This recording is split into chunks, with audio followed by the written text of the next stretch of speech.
Guys welcome to my YouTube channel nursing factory. बहुत दिनों के बाद वीडियो बना रहे हैं। आज एक वैकेंसी आई है जिसका आपने नाम सुना होगा जीएमसीएच। तो जीएमसीएच 2025 की एक वैकेंसी आई है जहाँ पे कितनी वैकेंसी है, नंबर ऑफ पोस्ट कितनी है, 424 वैकेंसीज है। बहुत ज़्यादा वैकेंसीज है और ये भर्ती होने वाली है, टेम्परेरी भर्ती होने वाली है। हो सकता है टेम्परेरी को परमानेंट कर दिया जाए, प्रोबेबिलिटी बहुत ज़्यादा है।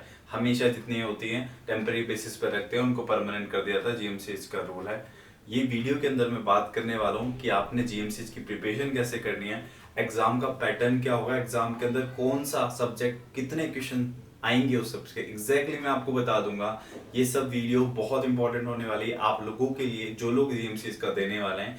आई थिंक इस वीडियो के बाद में आपको एक आइडिया लग जाएगा कि जीएमसीएच की प्रिपरेशन मुझे आज से इस वीडियो के जस्ट बाद से किस तरह से एक टाइम टेबल सेट करना है और कौन कौन से क्वेश्चंस आपने करने हैं और कौन से सब्जेक्ट को कितना वेटेज देना है। ये वीडियो मैं इंपॉर्टेंट इसलिए बोल रहा हूँ मेरे पर्सपेक्टिव से भी, क्योंकि मैं चंडीगढ़ के अंदर पीजीआई के अंदर वर्किंग हूँ।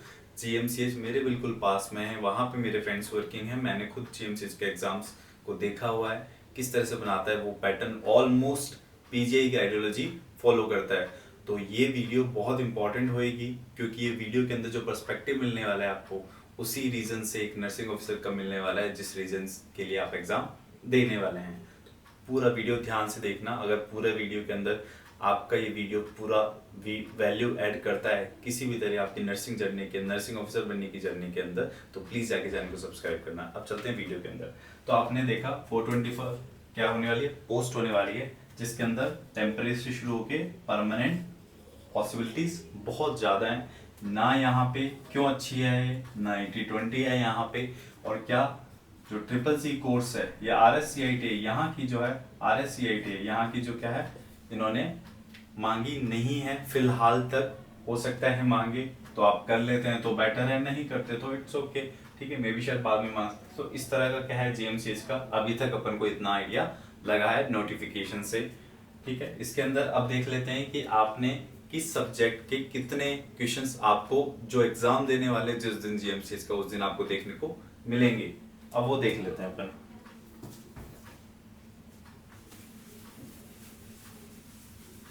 अब बात करते हैं पहले इंपॉर्टेंट सब्जेक्ट्स कौन कौन सी है और कितने क्वेश्चंस उसके मिलने वाले हैं। तो इंपॉर्टेंट सब्जेक्ट्स आपको पता है खुद को, MSN, foundation, paediatric, community, OBG, pharma. कौन कौन? MSN, foundation, paediatric, community, OBG, pharma and ऊपर लिख देता हूं साइकेट्रिक। आपने इसके अंदर देखा आपके कितने क्वेश्चंस आने वाले हैं। 100 क्वेश्चंस के अंदर 70 जो क्वेश्चंस होने वाले हैं वो क्या, थ्योरी रिलेटेड।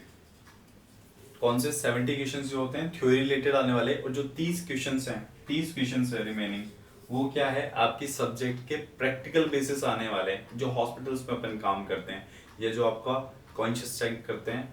30 क्वेश्चंस उससे रिलेटेड आने, प्रैक्टिकल बेस्ड आने वाले हैं। जो 30 आने वाले ये थ्योरी से और ये प्रैक्टिकल बेस्ड। ये सबको आपको आइडिया होगा, नोटिफिकेशंस के अंदर लिखा हुआ है, इस तरह का आपको आइडिया होगा। 1/3 नेगेटिव मार्किंग, ये सबको आइडिया है। अब थ्योरी और प्रैक्टिकल के अंदर कौन सी सब्जेक्ट पे फोकस रहने वाला है, मेजरली मैं आपको क्वेश्चन गिना दूंगा आपके एग्जाम्स के अंदर, सेम आपको मिलने वाले हैं। तो अपन देखते हैं इसके अंदर कौन कौन से सब्जेक्ट वेटेज इस तरह से मिलने वाले हैं। Psychiatric, MSN, foundation, paediatric, community, OBG, pharma, ये क्या है आपकी इंपॉर्टेंट सब्जेक्ट होगी। अब इसमें अपन देख लेते हैं। तो इसके अंदर आपने देखा 30 प्रैक्टिकल मिलने वाले हैं, और जो इसके अंदर अब नेक्स्ट 30 हो गया, एक अदर अपन कर देते हैं 60 और 10 का। तो 10% जो 10% है वो कौन से, अपने 70% के अंदर से जो 10 है वो कौन कौन से सब्जेक्ट्स इंक्लूड करेगी। 10 एक करेगी रिसर्च मैनेजमेंट, यहाँ पे आपको दिखने वाले 5 से 7 क्वेश्चंस दिखने वाले हैं रिसर्च मैनेजमेंट के। दूसरा न्यूट्रिशन के आपको 2 से 3 क्वेश्चन दिखने वाले हैं, और बायोकेम प्लस माइक्रोबायोलॉजी, यहाँ के आपको 2 से 3 क्वेश्चन देखने वाले हैं। तो 10% जो आपका वेटेज रहेगा सब्जेक्ट वेटेज जीएमसीएच के अंदर, तो आपको ये 10% रिसर्च मैनेजमेंट, न्यूट्रिशन, बायोकेमिस्ट्री आपको देखने को मिलेगा। नेक्स्ट बात करते हैं 60% जो वेटेज है, 60% ये बहुत इंपॉर्टेंट है। ये कौन कौन से सब्जेक्ट बनाने वाली है, मेजरली इंपॉर्टेंट सब्जेक्ट जो रहेगी जीएमसीएच के अंदर आपको देखने को मिलेगा। फाउंडेशन देखने को मिलेगी और कम्युनिटी देखने को मिलेगी। फाउंडेशन कम्युनिटी के अंदर मतलब ऑलमोस्ट आपको 15 क्वेश्चन जो देखने को मिलेंगे, फाउंडेशन के देखने को मिलेंगे, कम्युनिटी के आपको 10 क्वेश्चन देखने को मिलेंगे, 15 और 10 क्वेश्चन, ये हो गया 25%। यहाँ एमएसएन को आपको देखने को मिलेगा एटलीस्ट 10 क्वेश्चन, कितना हो गया 35 क्वेश्चन आपको यहाँ पे हो गए। 60 क्वेश्चन के अंदर ओबीजी के, याद रखना ओबीजी और फार्मा के एटलीस्ट खुद मिला के आएंगे 10 क्वेश्चन, इससे ज्यादा नहीं आने वाले। तो यहाँ पे हो गया 10 क्वेश्चन, 25 क्वेश्चन, 10 क्वेश्चन, 35 क्वेश्चन, ये 45 क्वेश्चन यहाँ हो गए। 15 जो क्वेश्चन है, रिमेनिंग 15 क्वेश्चन है साइकेट्रिक और पीडियाट्रिक के आपको 15 क्वेश्चन और एटलीस्ट 6 to 7 क्वेश्चन ईच दिखने वाले हैं आपको पीडियाट्रिक या साइकेट्रिक के। ऑलमोस्ट सब्जेक्ट वेटेज जो होता है इन सब्जेक्ट्स का सेम होता है। तो आपको यहाँ तक आपको आई होप आपको क्लियर हो गया होगा। साइकेट्रिक आपके क्वेश्चंस बनाती है 7 से 8 क्वेश्चन, पीडियाट्रिक में 7 से 8 क्वेश्चन। फाउंडेशन मेजर सब्जेक्ट रहेगा जहाँ पे आपको 15 क्वेश्चन देखने को मिलेंगे। एमएसएन जो है वो 10 क्वेश्चन के आसपास आपको देखने को मिलेंगे। कम्युनिटी बहुत इंपॉर्टेंट पार्ट है, जब जीएमसी का एग्जाम देते हो तो वहां पे ऑलमोस्ट आपको 10 क्वेश्चन देखने को मिलते हैं। ओबीजी फार्मा ऑलमोस्ट सेम रहते हैं, जहां पे आपको 10 क्वेश्चन के आसपास देखने मिलते हैं। कभी कभी वेटेज जो होता है ओबीजी का जाता है, जहां पे आपको 6 to 7 क्वेश्चन देखने को मिल सकते हैं और 3 से 4 क्वेश्चन जो है फार्मा के आपको देखने को मिल सकते हैं। और ये इसके अंदर भी बात बता देता हूँ, साइकेट्रिक, एमएसएन, फाउंडेशन, पीडियाट्रिक और community, majorly MSN, foundation, paediatric और कम्युनिटी, ये 4 सब्जेक्ट जो है इनके आपको जो है सेम हूबहू क्वेश्चंस जो प्रीवियस ईयर क्वेश्चंस आपने किए थे वो आपको सेम को मिल जाएंगे। पीजीआई के आप प्रीवियस क्वेश्चंस भी देखोगे तो आपको जीएमसीएच का पेपर और पीजीआई और बठिंडा का पेपर ऑलमोस्ट सेम दिखेगा। सेम के सेम क्वेश्चन छापे हुए हैं प्रीवियस ईयर पीजीआई और प्रीवियस ईयर बठिंडा के पेपर्स के, तो वहां पे आप गो थ्रू कर सकते हैं यूट्यूब चैनल पर जाके। तो मैंने बताया एमएसएन, फाउंडेशन, पीडियाट्रिक, कम्युनिटी, ये इन चारों के आप प्रीवियस ईयर क्वेश्चन देखो। प्रीवियस ईयर को सेम क्वेश्चन आपको जीएमसीएच में छप के आ जाएंगे। साइकेट्रिक, ओबीजी और फार्मा, साइकेट्रिक, ओबीजी और फार्मा के 3 इन सब्जेक्ट्स के क्वेश्चन जो होते हैं वो आपको डायरेक्ट पुटअप क्वेश्चंस मिलेंगे, बिल्कुल नए। हो सकता है प्रीवियस ईयर नहीं है, मेजरली चांसेस है प्रीवियस ईयर नहीं आएंगे, नए क्वेश्चंस मिलेंगे, पर नए क्वेश्चन डायरेक्ट उलझाने वाले क्वेश्चंस नहीं मिलेंगे, आपको डायरेक्ट क्वेश्चन मिलेंगे। फार्मा के अंदर हो सकता है कि आपको जो डिजीज ओरिएंटेड क्वेश्चंस है मेजरली, जैसे ओबीजी की अगर बात करें तो टोकोलाइटिक्स मिल गए वहां पे, साइकेट्रिक की बात करो तो पार्किंसन मिल गया आपको, एंटीसाइकोटिक्स मिल गए, इस तरह के क्वेश्चंस। एमएसएन की तो disease oriented, mainly disease oriented, anticholinergic हो गए, एडिनर्जिक हो गए, ब्रोंकोडायलेटर्स हो गए, मेजरली ब्रोंकोडायलेटर्स, एंटीकोलिनर्जिक बहुत इंपॉर्टेंट है, वो पार्ट बनाता है। तो इस तरह के आपको मेजरली जो डिजीज से ओरिएंटेड है वो वाले क्वेश्चंस मिलेंगे। कभी फार्मा के अंदर एग्जैक्टली इंडिविजुअली कहीं जाके डीपर क्वेश्चंस आपको नहीं देखने को मिलेंगे। ओबीजी और साइकेट्रिक के अंदर आपको ऐसे क्वेश्चंस मिलेंगे जो आपको शायद आपने ऑलरेडी पढ़े हो, जैसे नेगल्स फॉर्मूला, ईडीडी निकालने का। साइकेट्रिक के अंदर बहुत ही ईसीटी, इस तरह के क्वेश्चंस आपको देखने को मिलेंगे, कोई हार्ड एंड फास्ट क्वेश्चन देखने को नहीं मिलेंगे। तो आपको ये पता चल गया कि 60% जो वेटेज है वो मेजरली किन सब्जेक्ट्स का बनने वाला है, किन सब्जेक्ट से क्वेश्चन किस तरह से आने वाले हैं। तो आई होप आपको यहाँ तक ये चीजें क्लियर हो, 60%, ताकि आपको पता लगे कि इन पे ध्यान देना है। और 10% जो सब्जेक्ट्स हैं, रिसर्च मैनेजमेंट, न्यूट्रिशन, बायोकेमिस्ट्री और माइक्रोबायोलॉजी, जो आपका 10% बनाने वाले हैं, किसका 60 और 10 70% जो आपका नर्सिंग का पार्ट रहने वाले वो बनाने वाले हैं। अब मैं बात करता हूँ 30%, जो 30% है, रिमेनिंग 30% से, जिसके अंदर क्या प्रैक्टिकल और किस सब्जेक्ट से आएगा। 30% जो है, 30% आपका जो प्रैक्टिकल पार्ट है वो मेजरली क्या हो, 3 सब्जेक्ट से बनाएगा, MSN, foundation and ओबीजी। MSN, foundation, ओबीजी। MSN के अंदर आपको डिजीज के अंदर प्रायोरिटी देखने को मिलेगी, कौन सी साइन एंड सिम्टम्स किसको प्रायोरिटी देने वाले हो, कौन सा पेशेंट सिक हो रहा है उस वक्त में किस साइन एंड सिम्टम को प्रायोरिटी दूं, वो एमएसएन में आपको इस तरह से प्रैक्टिकल देखने को मिलेगा। फाउंडेशन के अंदर आपको देखने को मिलेगा एथिक्स से रिलेटेड, मालेफिशंस, नेग्लिजेंस, असॉल्ट, बैटरी, इस तरह का आपको जो फाउंडेशन में एथिक्स से रिलेटेड वहां पे क्या इंप्लीमेंटेशन करूं मैं, वो देखने को मिलेगा। ओबीजी के अंदर आपको देखने को मिलेगा कि किस तरह से एक पेशेंट एक्लेम्शिया का पेशेंट है, उसके अंदर क्या एडिमा को आप ले रहे हो, बीपी को कंसीडर कर रहे हो। तो इस तरह का प्रैक्टिकल बेस्ड एक मदर आ रही है या चाइल्ड के अंदर आपने किसको प्रायोरिटीज देनी है, किस तरफ आपको क्या लगता है कि सेफ्टी प्रायोरिटी है। इस तरह की जो प्रैक्टिकल क्वेश्चन हॉस्पिटल जिन्होंने वर्क किया उनको काफी हेल्प मिलेगी इनके अंदर।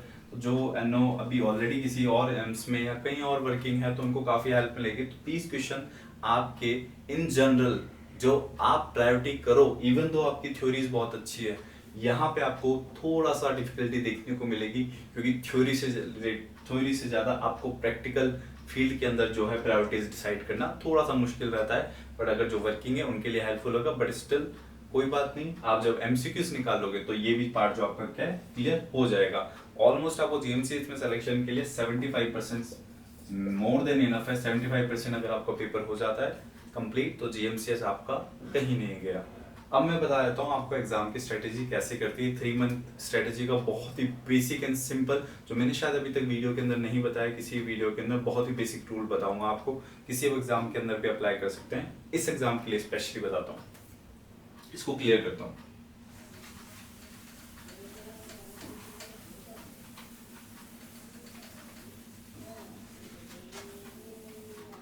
अगर आपको यहाँ तक वीडियो समझ में आया और आपको लगता है कि जीएमसीएस एग्जाम के लिए वीडियो बहुत हेल्पफुल होने वाला है, तो अभी जाके आप चैनल को सब्सक्राइब कर सकते हैं, क्योंकि आने वाले जितने भी एग्जाम्स होंगे उनसे रिलेटेड जो है एग्जाम पैटर्न इसी चैनल पर देखने को मिलेगा, और चैनल पे आपको नोटिफिकेशन समझाया जाएगा। इस चैनल के अंदर एक्चुअल में जो ग्राउंड लेवल पर रियलिटी है वो आपको बताई जाएगी। नेक्स्ट बात करते हैं अपन 3 मंथ्स का रूल। 3 मंथ्स का रूल फर्स्ट मंथ की देखते हैं। फर्स्ट मंथ और बहुत ही बेसिक, थोड़ा जल्दी हो रहा तो प्लीज वीडियो को स्लो करके देख सकते हैं। मैं आपको बहुत ही शॉर्ट के अंदर समझाने वाला हूँ। 1 मंथ के अंदर 2 मंथ स्ट्रेटेजी और 3 मंथ, बहुत शॉर्ट एंड स्वीट होने वाला है वीडियो। 1 मंथ के अंदर मैं बात करता हूँ थ्योरी। पहले आपने क्या करना है, थ्योरी पे ध्यान देना है। ये बहुत ही बेसिक रूल है जो आप पढ़ोगे एनक्लेक्स से, आपने करनी है एमएसएन और अदर जो कोचिंग नोट्स, जिस भी कोचिंग में आप पढ़ रहे हो या नियर बाई कोचिंग से आप नोट्स ला सकते हो, रिटर्न नोट्स या किसी फ्रेंड से, तो अदर कोचिंग नोट्स से आपने थ्योरी करना है। फर्स्ट मंथ कुछ नहीं करना, फर्स्ट मंथ आपने थ्योरी पे बहुत ध्यान देना है। 30 से 31 डेज आपने थ्योरी, जो 11 से 12 सब्जेक्ट्स मैंने बताई, 11 से 12 सब्जेक्ट की आपने थ्योरी बिल्कुल चार्ट खानी है, बिल्कुल रिपीटेशन करनी है, बार बार बार बार बार बार। और रिमेनिंग जिसके अंदर है एमएसएन और फाउंडेशन, एमएसएन फाउंडेशन की जिसकी, उसके अंदर आपने डेली उससे 2 to 4 आवर दे देना है एमएसएन फाउंडेशन को। रिमेनिंग थ्योरी 4 घंटे के बाद जितना टाइम बचे आपके पास उसके अंदर आप क्या कर सकते हो, अदर सब्जेक्ट की थ्योरी पढ़ सकते हो। उस 2 to 4 आवर एटलीस्ट आपने एमएसएन फाउंडेशन को देना है अगर आप बिगिनर हो तो। उसके साथ में आपने 2 आवर पीवाईक्यूज को, एमसीक्यूज और पीवाईक्यूज हर मंथ। उस फर्स्ट मंथ जो होगा उसके अंदर 2 घंटे आपने, 1 घंटे रात को, 1 घंटे मॉर्निंग के अंदर जो यूट्यूब पे अवेलेबल एमसीक्यूज हैं, प्रीवियस ईयर क्वेश्चंस या अवेलेबल एमसीक्यू, किसी भी चैनल पे जाओगे प्लेलिस्ट के अंदर हर आपको सिस्टम की, हर आपको सब्जेक्ट्स के एमसीक्यूज दिख जाएंगे, वो आपने सॉल्व कर लें। कोशिश करना लास्ट से 4 to 5 ईयर जितने एग्जाम्स हुए हैं including not sets, GMCS, DSSB, RRB, ESIC, इस तरह के जो एग्जाम्स हैं, मेजरली बड़े एग्जाम्स जहाँ पे नॉलेज को एक्चुअल में दिखाया जाता है पेपर्स में, ना कि रिटर्न पूछा जाता है, तो वहां पे आपको आइडिया लग जाएगा। वहां पे आपको 60 to 70% जो है पेपर मिल जाएगा। तो ये आपने ध्यान देना है। 2 आवर आपको मॉर्निंग है, इवनिंग के अंदर या नाइट के अंदर 2 आवर आपको देने ही देने हैं फर्स्ट मंथ के अंदर। जब आपकी थ्योरी बहुत कंप्लीट हो जाती है, जब आपकी थ्योरी कंप्लीट हो जाती है, फिर उसके बाद आपने क्या करना होगा, हाफ डे आपने देना है आपकी थ्योरी को, और हाफ डे आपने देना है आपके एमसीक्यूज को या पीवाईक्यूज को। ये आप कहां से देखते हो, 2 पीआर यादव या फिर टारगेट हाई। लेटेस्ट एडिशन याद रखना, इसका लेटेस्ट एडिशन याद लेके आना है टारगेट हाई का। तो PR Yadav plus target high ये आपको क्लियर कर लेनी है। मैं बताता हूँ 60 to 70% जो पेपर बनने वाला है वो पीआर तो टारगेट हाई के न्यू एडिशन से बनने वाला है। वहां पे पीवाईक्यूज जितने भी हैं वो आपको दिख जाएंगे एग्जैक्ट जीएमसीएस के पेपर में। जीएमसीएस पेपर हमेशा इस तरह से बनता है और हमेशा इस तरह से बनेगा। हाफ डे आपने थ्योरी दे दी, हाफ डे आपने पीवाईक्यू दे दिया। ये आप सेकेंड मंथ में आपको स्ट्रेटेजी फॉलो करनी है।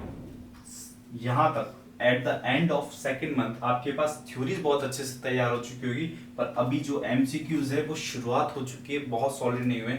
उसके लिए आपने नेक्स्ट जो 15 डेज है, नेक्स्ट 15 डेज जो फर्स्ट 3 मंथ के नेक्स्ट 15 डेज है वो आपने क्या करना है, जो आपने एमसीक्यू सॉल्व करने हैं। हाफ डे आपका एमसीक्यू चलेगा वहां पे, और हाफ डे क्या रहेगा आपका थ्योरी चलेगा। Half day MCQ, half day theory. Same जो है आपका नेक्स्ट 15 डेज के अंदर, नेक्स्ट 15 डेज में आपने क्या करना है, सिर्फ एमसीक्यू, सिर्फ और सिर्फ एमसीक्यू चलेगा। थ्योरी यहाँ पे नहीं पढ़नी है आपने। यहाँ तक आपकी थ्योरी ऑलरेडी, क्योंकि हमेशा आपने क्या थ्योरी लेके चल रहे हो, मेजरली आपने थ्योरी पढ़ा, हाफ यहाँ पढ़ा, हाफ यहाँ पढ़ा। थ्योरी अब तक आपकी अच्छी हो चुकी होगी। एमसीक्यूज पे आपका ध्यान मेजर ली जाएगा किसमें 3 मंथ्स के अंदर।